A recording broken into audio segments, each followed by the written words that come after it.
நமஸ்தே குட்டீஸ். நம்மளோட குட்டி ஹிந்தி லேர்னர் சேனலில் ஹிந்தியில் கொஸ்டின் ஆன்சர்ஸ் எப்படி ஒரு கொஸ்டினுக்கு ஆன்சர் நம்ம சொல்லலாம் அப்படிங்கிற மாதிரி வீடியோஸ் போட்டுட்ருக்கோம். இதுக்கு முன்னாடியே பார்த்தீங்கன்னா கொஸ்டின் ஆன்சர் ஃபார் பிகினர்ஸ் 1 அப்படின்னு சொல்லி ஒரு பிளேலிஸ்ட் இருக்குது. நம்மளோட குட்டி ஹிந்தி லேர்னர் சேனலில் ஒரு பிளேலிஸ்ட் இருக்குது. அதில் இருக்க கொஸ்டின்ஸ் எல்லாமே பேசிக்காக இருக்கும், ரொம்ப சிம்பிளான கொஸ்டின் ஆன்சர்ஸாக இருக்கும். ஸோ நீங்கள் அதை ஃபஸ்ட்டு முடிச்சுருங்க. ஒரு நோட்டு போட்டு அந்த கொஸ்டினுக்கு ஆன்சர் எழுதி, அது இல்லாமல் உங்களோட ஆன்சர் என்னவோ அதையும் நீங்கள் எழுதி சென்டென்ஸ் க்ரியேட் பண்ணி பேசி ட்ரை பண்ணி பாருங்கள். ஓகேவா? இப்போ அது முடிச்சுட்டு அதுக்கப்புறம் இந்த பிளேலிஸ்ட் வந்தீங்கன்னா இன்னும் ஈஸியாக இருக்கும். ஏன்னா அதை விட இது கொஞ்சம் அட்வான்ஸ்டு லெவலாக இருக்கும். ஸோ அதை முடிச்சுட்டு வந்தீங்கன்னா இது ரொம்ப ஈஸியாக இருக்கும். ஓகே, இப்போ இதுலேயும் பார்த்தீங்கன்னா நம்ம பார்ட் 14, அதாவது 14 வீடியோஸ் அப்லோட் பண்ணியிருக்கோம். எல்லாத்துலேயுமே இது மாதிரி தான் கொஸ்டினுக்கு நம்மளோட ஆன்சர் கொடுத்துருக்கோம். நீங்கள் உங்களோட ஆன்சர் என்னவோ அதை எழுதி வச்சுட்டு நீங்கள் சென்டென்ஸ் க்ரியேட் பண்ணி பாருங்கள். அப்போ தான் நம்மளால் ஈஸியாக பேச முடியும். இது எல்லாமே சிம்பிள் சென்டென்ஸ் தான். உங்களுக்கு இப்போ எங்கே போகிறீங்க அப்படின்னா நீங்கள் எங்கே போகிறீங்களோ அந்த ஆன்சர் அந்த இடத்துல கொடுத்துக்கோங்க. அந்த மாதிரி ட்ரை பண்ணுங்கள். ஓகே, இன்றைக்கி பார்ட் 15, அதாவது 15th வீடியோ. இதில் என்னென்ன கொஸ்டின்ஸ் இருக்குது, அதுக்கு நம்மளோட ஆன்சர் என்னென்ன கொடுத்துருக்கோம் அப்படின்னு பாருங்கள். உங்களோட ஆன்சரை அந்த இடத்துல யூஸ் பண்ணி நீங்கள் சென்டென்ஸ் ஃபார்ம் பண்ணிக்கோங்க. ஓகே, இப்போ இன்னைக்கு கொஸ்டின் பாருங்கள். क्या वे दफ्तर में शाम तक रहेंगे? क्या அப்படின்னா என்ன, வே அப்படின்னா அவர், அவர்கள், ரெண்டுக்குமே வே தான் வரும். தஃப்தர் மே, தஃப்தர் அப்படின்னா அலுவலகம், ஆஃபீஸ். தஃப்தர் மே அப்படின்னா அலுவலகத்தில். ஷாம் தக், ஷாம் அப்படின்னா ஈவினிங், ஷாம் தக் அப்படின்னா ஈவினிங் வரைக்கும், மாலை வரை. ரகேங்கே இருப்பாரா.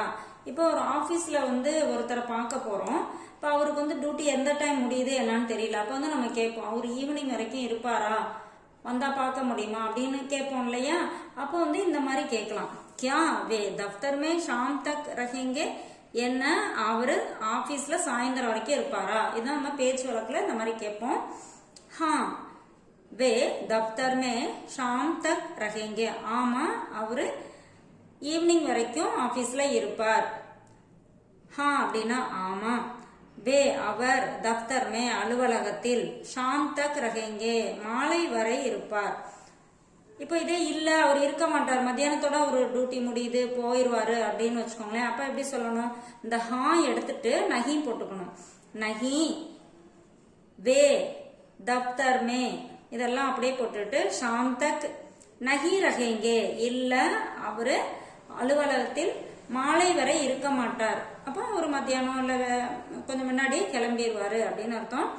ஸோ இந்த இடத்துல நஹி வே தப்தர் மே ஷாம் தக் நஹி ரகேங்கே. ஓகேவா? இந்த மாதிரி நம்ம ஆமான்னு சொல்லிக்கலாம், இல்லைனாலும் இந்த மாதிரி ஆன்சர் போட்டுக்கலாம்.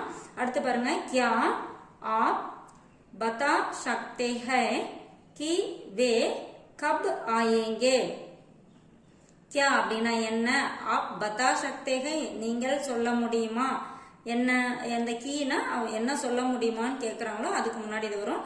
வே கப் ஆயேங்கே, அவர் எப்பொழுது வருவார். இப்போ அவர் எப்பொழுது வருவார் என்று உங்களால் சொல்ல முடியுமா, நீங்கள் சொல்வீர்களா, அதாவது உங்களுக்கு சொல்ல முடியுமா. இப்போ ஒருத்தரை பார்க்க போறோம், அவர் இல்லை. அப்போ பக்கத்துல இருக்கவங்கள்ட்ட, சார் அவர் எப்போ வருவாருன்னு உங்களுக்கு தெரியுமா, எப்போ வருவாருன்னு உங்களுக்கு சொல்ல முடியுமா அப்படின்னு கேட்போம் இல்லையா. அதே கொஸ்டின் தான். என்ன, क्या அப்படின்னா என்ன, ஆப் தாங்கள், நீங்கள், பத்தா சக்தேகை சொல்ல முடியுமா. கீனா அது என்ன சொல்ல போறோமோ அதுக்கு முன்னாடி போடணும். வே கப் ஆயேங்கே, அவர் எப்பொழுது வருவார். ஓகேவா? அப்ப நம்ம தமிழ்ல சொல்லும் போது அவர் எப்பொழுது வருவார் என்று உங்களால் சொல்ல முடியுமா. ஹா மை பத்தா சக்தாகும், ஆமா என்னால சொல்ல முடியும். வே கல் ஆயேங்கே, அவர் நாளை வருவார். ஓகே, அப்போ அவர் லீவ்ல போயிருக்காரு அப்படின்னா அவர் எப்போ வருவாருன்னு உங்களுக்கு தெரியுமா, எப்போ வருவாருன்னு உங்களால சொல்ல முடியுமா அப்படின்னா ஆமா நான் சொல்ல முடியும், அவர் நாளை வருவார். இப்போ இல்லை எனக்கு அவர் எப்போ வருவாருன்னு தெரியாது அப்படின்னு சொன்ன வச்சுங்களேன். நஹி மை பத்தா நஹி சக்தாகும் கி வே கப் ஆயேங்கே, அவர் எப்போ வருவாருன்னு எனக்கு சொல்ல முடியாது அப்படின்னா அவருக்கு தெரியாது அப்படின்னு அர்த்தம் அந்த இடத்துல. அடுத்து பாருங்க. வே கஹா சே ஆயேங்கே, அவர் எங்கிருந்து வருவார். கஹா அப்படின்னா எங்கே, கஹா சே அப்படின்னா எங்கிருந்து. ஆயேங்கே வருவார், இல்லைன்னா அவர்கள் எங்கிருந்து வருவார்கள். இந்த வேனா அவர், அவர்கள் எல்லாமே வச்சுக்கலாம், நம்ம ஏற்கனவே சொல்லியிருக்கோம். இப்ப வே மைசூர் சே ஆயேங்கே அவர்கள், இல்லைன்னா அவர் மைசூரிலிருந்து வருவார். இப்ப அவர் சென்னையில இருந்து வருவார் அப்படின்னு சொன்னீங்கன்னா வே சென்னை சே ஆயேங்கே அவர் சென்னையிலிருந்து வருவார். இப்போ சேலத்துல இருந்து வருவார் அப்படின்னு சொன்னோம்னா வே சேலம் சே ஆயேங்கே அவர் சேலத்திலிருந்து வருவார். இந்த மாதிரி நம்ம இந்த மைசூர் எடுத்துட்டு என்ன ஆன்சர் வேணாலும் போட்டுக்கலாம். அடுத்து பாருங்க, தும் பி, தும் அப்படின்னா நீ, பி அப்படின்னா தும்பி அப்படின்னா நீயும், ஆல்சோ அதுக்குதான் இந்த பி. மந்திர் ஆவோகேன நீயும் கோவிலுக்கு வருகிறாய் இல்லையா. இப்ப நீ கோயிலுக்கு வரல அப்படின்னு கேட்போம் இல்லையா, அதேதான் இங்க. தும்பி மந்திர் ஆவோகேன இல்லையா அப்படிங்கறதுக்கு தான் இந்த நான் கொடுத்திருக்காங்க. தும்பி மந்திர் ஆவோகேன, என்ன நீயும் கோயிலுக்கு வருவல்ல. ஆமா.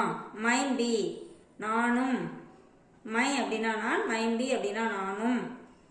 மந்திர் ஆவுங்கா நானும் கோவிலுக்கு வருவேன். இப்ப இதே ஒரு பொண்ணு ஆன்சர் பண்ற மாதிரி இருந்தா மைன் பி மந்திர் ஆவுங்கி நானும் கோவிலுக்கு வருவேன். இப்ப இதை எல்லாம் நான் வரல அப்படின்னு சொல்லணும்னா நகி மை மந்திர் நகி ஆவுங்கி, கேர்ளா இருந்தா நகி ஆவுங்கி, பையனா இருந்தா நகி மை மந்திர் நகி ஆவுங்கா. இப்ப அடுத்த क्वेश्चन பாருங்க, क्या तुम आज नहीं खेलते. क्या அப்படின்னா என்ன, தும் அப்படின்னா நீ, ஆஜ் இன்று, நகி கேள்தே விளையாடவில்லையா, என்ன நீ இன்னைக்கு விளையாடலையா அப்படின்னு கேட்கிறோம் இல்லையா, அதான் क्या तुम आज नहीं खेलते என்ன நீ இன்று விளையாடவில்லையா. आज मैं खेलूंगा நான் இன்னைக்கு விளையாடுவேன். ஆமா, ஆஜ் என்று, மை கேளுங்கா நான் விளையாடுவேன். இல்ல நான் அன்னைக்கு விளையாடல அப்படின்னு சொன்னோம்னு வச்சுங்களேன், விளையாட மாட்டேன் விளையாடல அப்படின்னா நகி ஆஜ் மை நகி கேளுங்கா, இல்ல நான் அன்னைக்கு விளையாடல விளையாட மாட்டேன் அப்படின்னு ஃபியூச்சர் டென்ஸ்லயும் சொல்லலாம். ஆஜ் மை கேளுங்கி, இதே ஒரு பொண்ணு சொல்ற மாதிரி இருந்தா கேளுங்கி, ஆமா நான் அன்னைக்கு விளையாடுவேன். இப்ப இதே இல்ல நான் அன்னைக்கு விளையாடல அப்படின்னு ஒரு பொண்ணு சொல்ற மாதிரி இருந்தா நகி ஆஜ் மை நகி கேளுங்கி, இல்ல நான் அன்னைக்கு விளையாடல. இப்ப இந்த மாதிரி இங்க என்ன கொஸ்டின் இருந்தாலும் அதுக்கு நம்மளோட ஆன்சர் வேற இருக்கும் இல்லையா, அந்த ஆன்சரை இங்க கொடுத்திருக்க ஆன்சருக்கு பதிலாக நம்மளோட ஆன்சர் அந்த இடத்துல போட்டு சென்டென்ஸ் ஃபார்ம் பண்ணி பாருங்க. அதுபடி நீங்க பேசியும் பாருங்க. அப்படி ட்ரைனிங் எடுத்துட்டா மட்டும்தான் எந்த லாங்குவேஜுமே நம்மளால ஈஸியா கத்துக்க முடியும். ஸோ ட்ரை பண்ணி பாருங்க. தேங்க்யூ.